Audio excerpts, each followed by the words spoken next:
Wobbly wobbly. What's up, guys? How's it going today? Hopefully this camera setup works out a little better this time. Another thing is I hope everyone's doing well with their quarantine time and being productive with it in every way possible. Today we're gonna tie the white death zonker, which is what you see on the screen. Little history of this fly is it was created by a guy named Jeff Blood. I came across this fly on a YouTube video where they were fishing for the favorite fish I like to fish, called a steelhead, the migratory rainbow trout.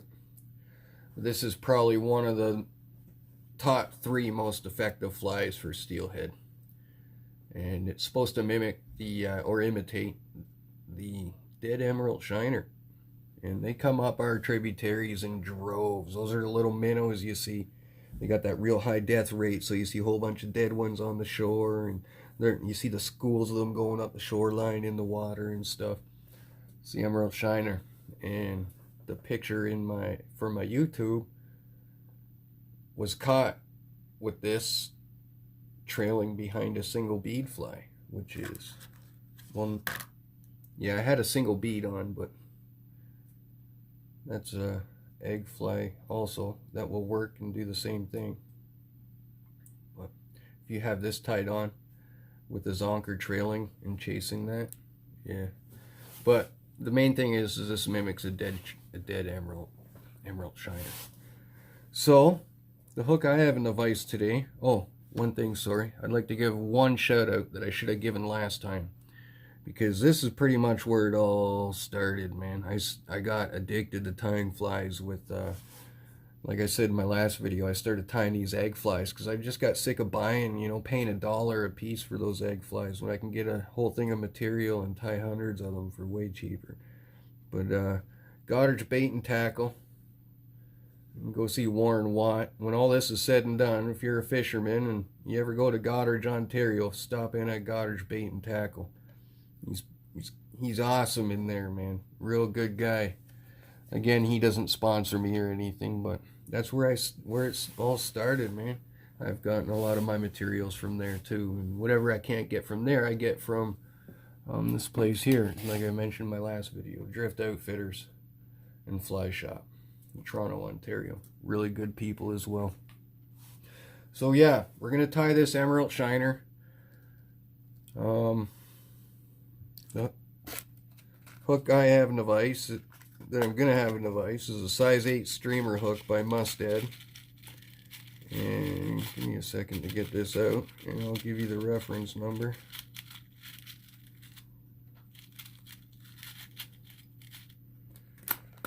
Reference number is 3665A. They're okay hooks. I like tying on them.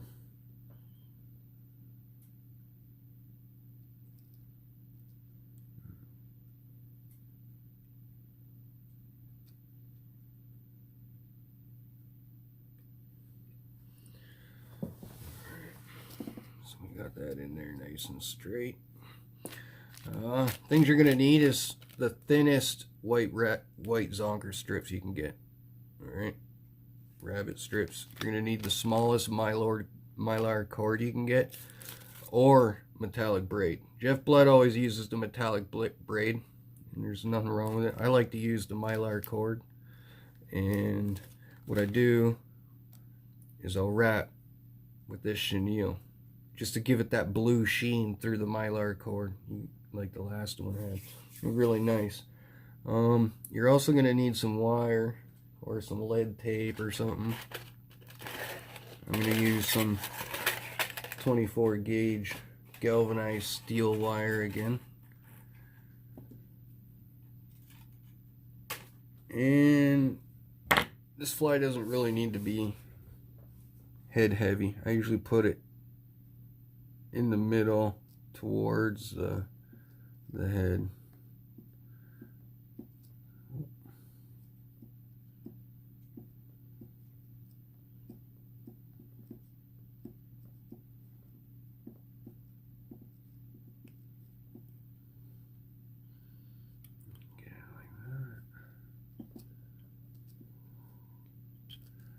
just unwrap that part and cut it off, I guess.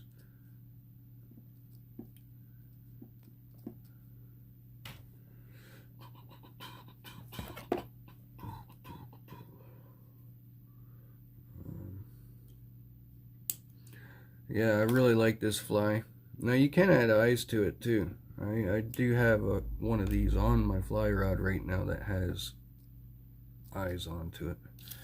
And the eyes I use are living eyes, the earth kind from Fish Skull. The 5mm seem to be an okay size. Anything bigger than the 5mm ones, you're asking for a little bit of trouble. They do have big eyes, but you know, these 5mm on there is big enough. And those are optional. You don't have to add those. We won't be adding those today. You're gonna need 2 bobbins. These things seem to have an orange butthole, so you get some orange thread on one bobbin and some black thread for the head. They have great big black eyes and, you know, a black nose. So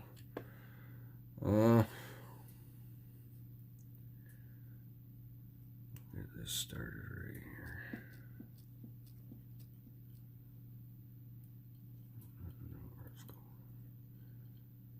Bring that back, and then I'm gonna want to fix that a little bit here.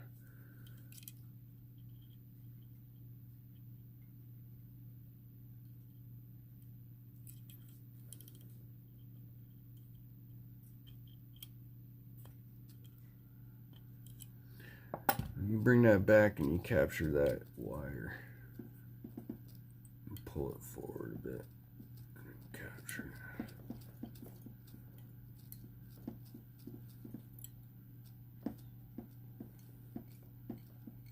And then bring this orange thread all the way back to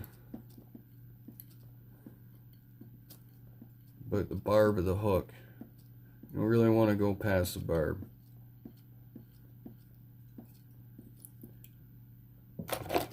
Trim off your tag and throw that away.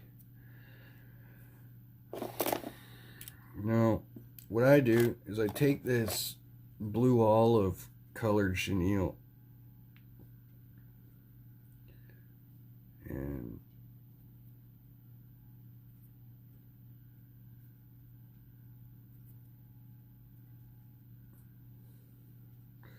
you expose the cord on it. Most chenille has a cord in the middle. You expose that cord and you can tie it in. Loose wrap first. Grab onto it. 1 wrap to hold it. 2 wraps to hold it. And then 3rd wrap to secure it.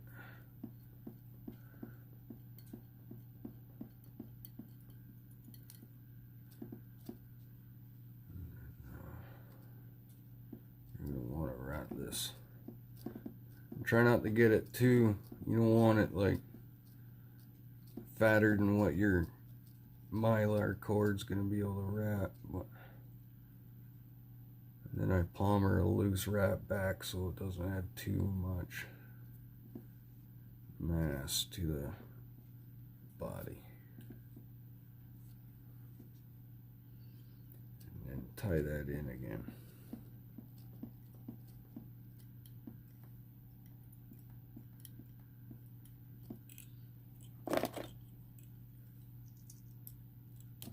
So now you got the body and you're going to get your mylar cord. You want to measure that.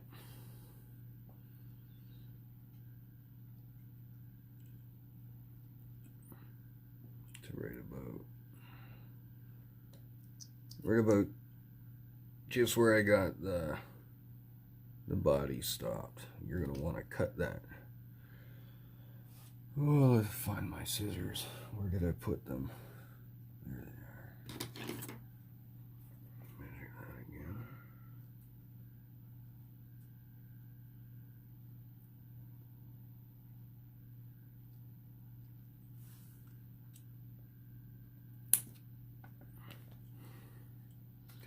And the next step, mylar cord. Mylar braid has cords in the middle. You're going to want to take those out. Or if you don't want to even put the chenille on it, you can take one of these little pieces of cord out and leave the other ones in and tie it on like that if you like. And it does the same thing. But I find you get a more accurate color if you put something with some blue behind it. You're going to want to coax this on there. Alright.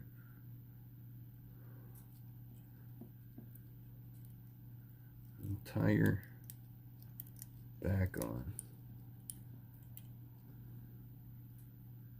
And give it long enough.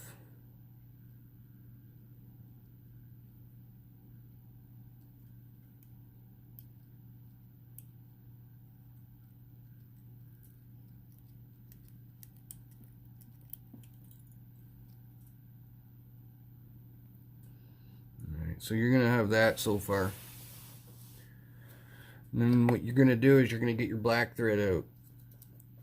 I'm going to move this mylar back a bit. You're going to start your black thread on the front. Now this thread is just 150 denier Vivas thread.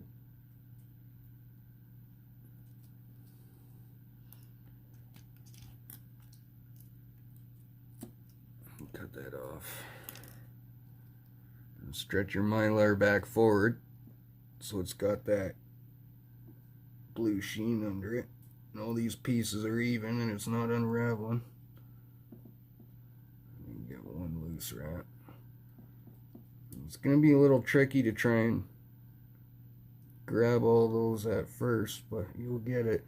You just gotta keep adding those loose wraps until you get it, I guess, or coax it on there. Stretch it all forward, give it a little twist, I guess.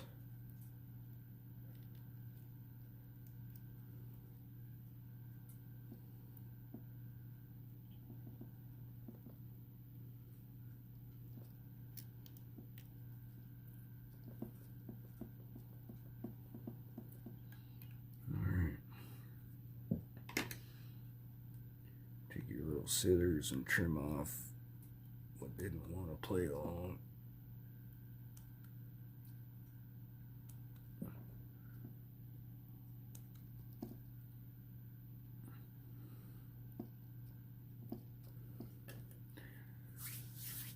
Now you can also take some UV cure,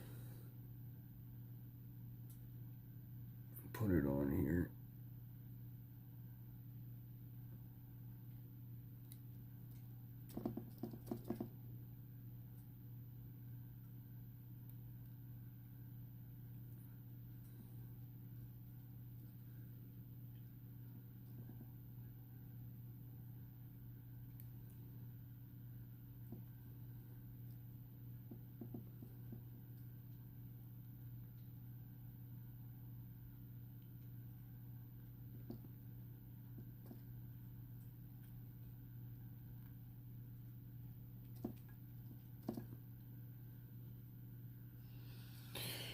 And white, some white.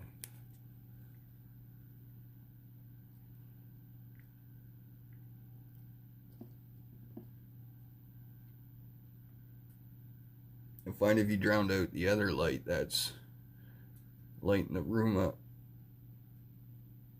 I got such a weak UV light that it won't cure properly unless you drown that stuff out. So let me get this trimmed up.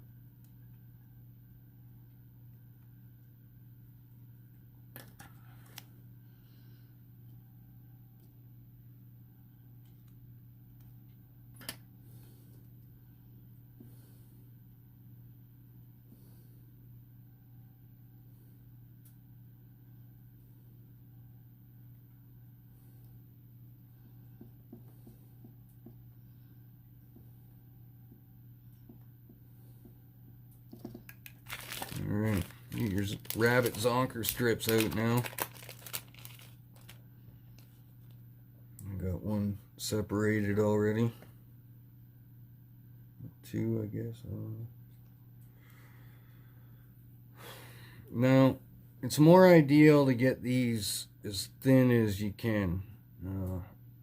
I'd like mine a little bit thinner than what I got, but Jeff Blood says you'd like them about the thickness of a nickel. Now, I am using a big hook, so, well, it's not that big, it's about average. But, yeah, this ain't that bad. Seems to work all right. So you're going to want to measure that out. Make sure you got it the right way, right? You want all the fur facing the back of your strip. And you're going to measure it from the nose right up to about 1 and almost a half a length. Okay? And you're going to wet your fingers.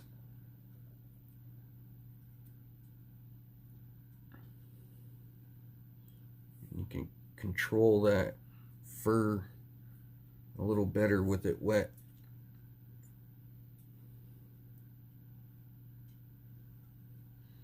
Measure again just to make sure.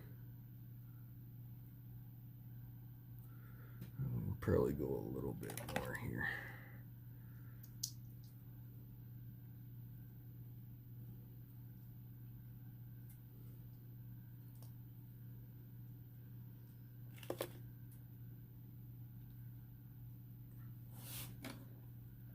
Cut that off.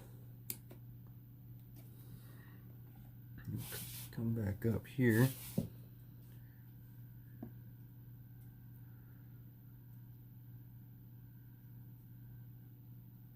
Make sure we got that right. Yeah. We're going to coax this fur back to normal. And take your scissors, really sharp ones, and go up here to the nose where you're going to tie it onto the nose. You're going to want to take your scissors and expose that hide a little bit. All right, just cut a little bit of fur.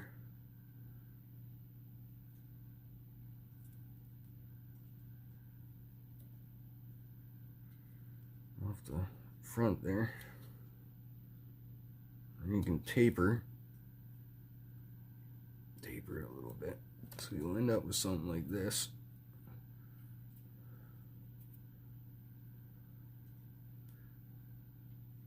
I like to finish the front first and then get that bobbin out of the way to do the back. So you're going to line that up again.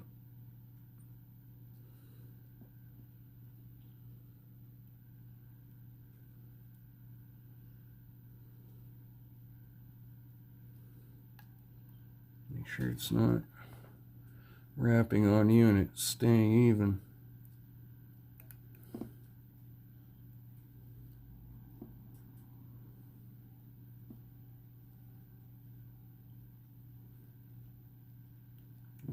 Create a little bit of a head there. Make sure your thread's going on tight when you're using heavy thread like this. Alright. That's looking good.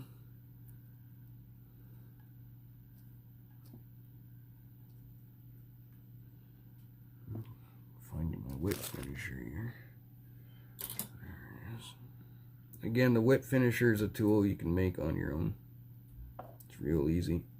You just bend up a curtain hanger hook that hangs on the old curtain rods.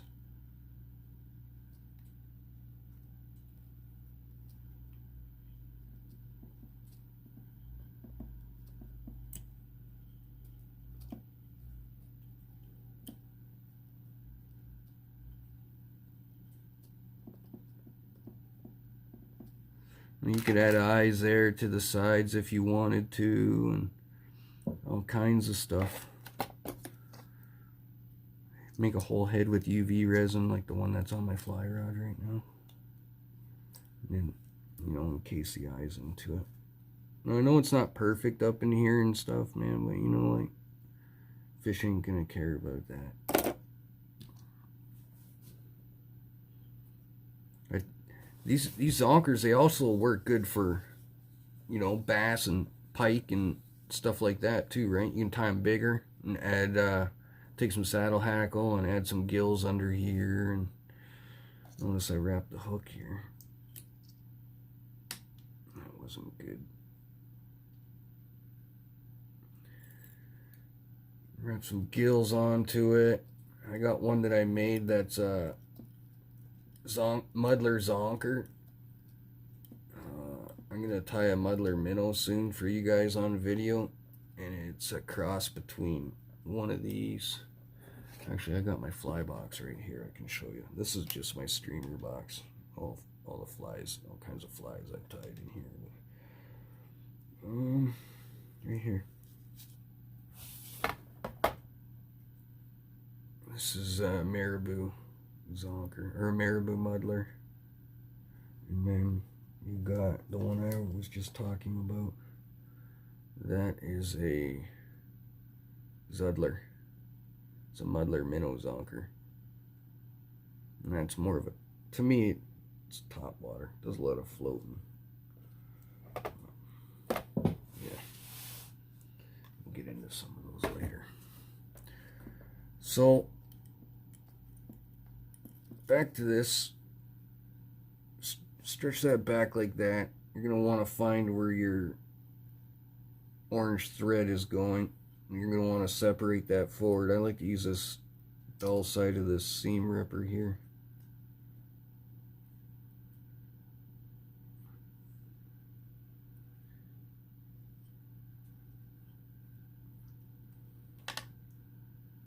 Let that firm, pull it back.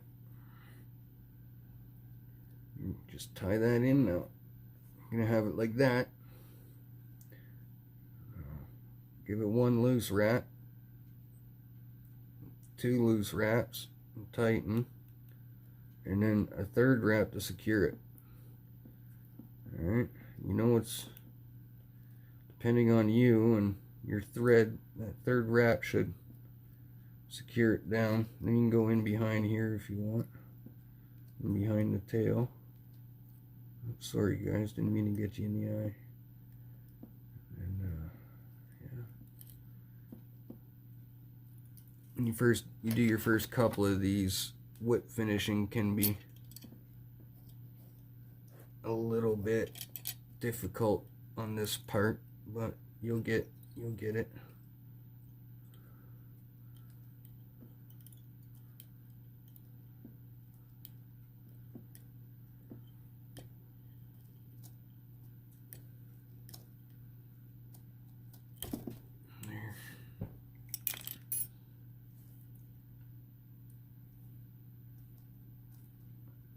So now you gotta white that zonker.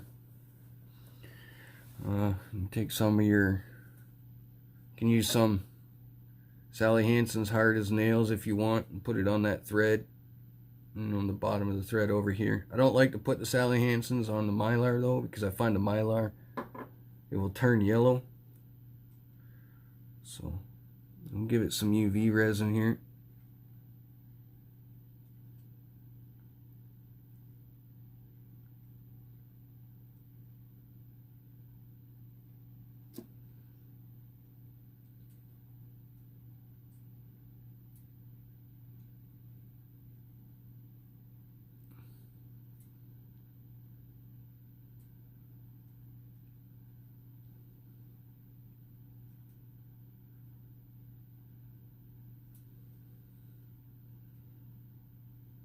You'll see, this is the thin stuff, so you'll see it working itself around and working itself in and whatnot.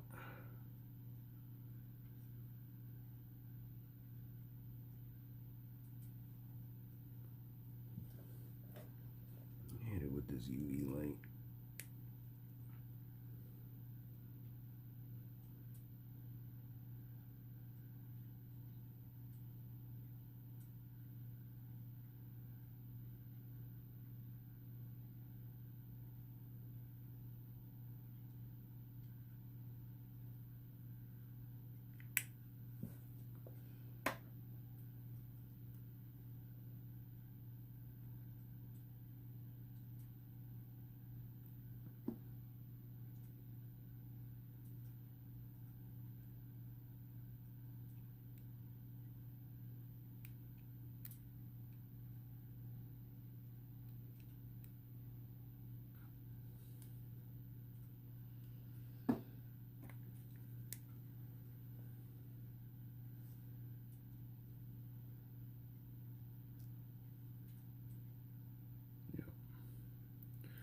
All right. There you have it. The white death zonker. Jeff Blood. Now he also has videos on YouTube on how to make this as well. Now I'm not like following it to spec, but it's as accurate as I can get it, and it's a little, a little bit more with my style, right? Because, I tied it, I guess. And I'm not like I said in my last video, guys. I'm not a professional by any means. I didn't start tying flies till like less than 6 months ago. So, if you guys feel that I'm doing good, let me know in the comments. And if you feel I could change anything, and let me know in the comments, man. Hit the thumbs up or the thumbs down. It's an interaction, man. It don't matter to me. I'm looking for input. This is what I want to do, right? And if you live in Canada and you want to order some flies from me, then by all means, feel free to get a hold of me and make a small order. I've got lots of materials, but they are hard to come by. I got lots of materials for certain flies, I should say. So, anyways, with that being said, thanks for tuning in and watching this episode of Fly Tying with Jet Wash, the new. So until next time, peace!